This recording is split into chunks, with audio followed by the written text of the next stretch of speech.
Yağışısı köp olur yağışı zamanın, değil akıl dağları dağda yetenmeyi.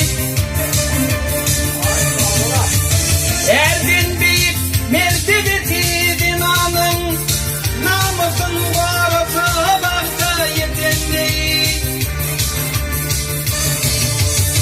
Ağzı bir adam batırınıp bilmez, neşe keş kazanıp yitirinip bilmedi.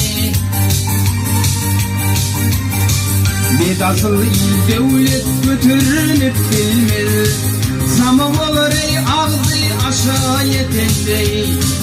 Samavaları ağzı aşağı yetenmeyi.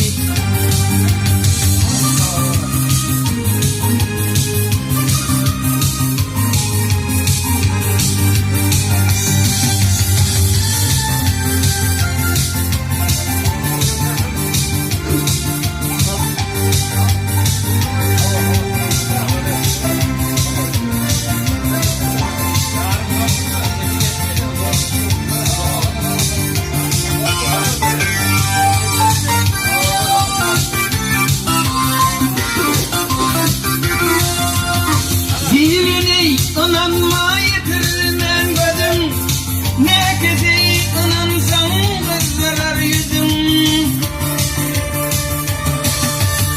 Dostun adam olsa hakikat dedim, küçüktir kolu ile yetengeyi.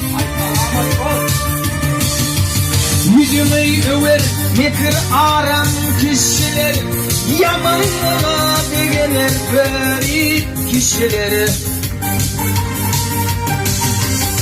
İlden ayıra düşen garip kişiler, gücü dildir ulu ile yetenmeyi.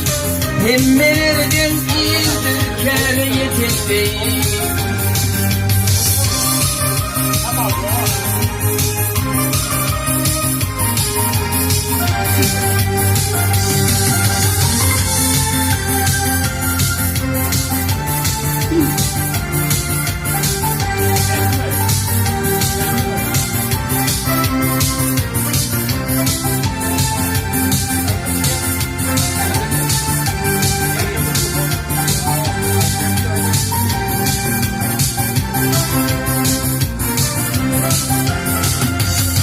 Yetti vazgeç adam satanlar, ağzı bir osağı ağabey katanlar.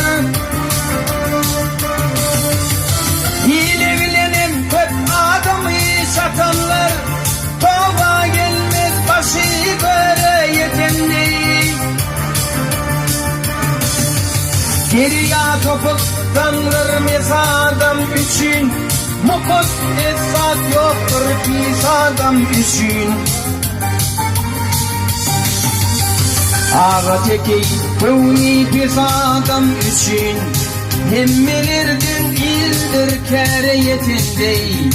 Gücü dildir kulu ile yetenmeyi. Ağa teki kıvni pis adam için, hemmelerden ildir kâre yetenmeyi. Gücü dildir kulu ile yetenmeyi.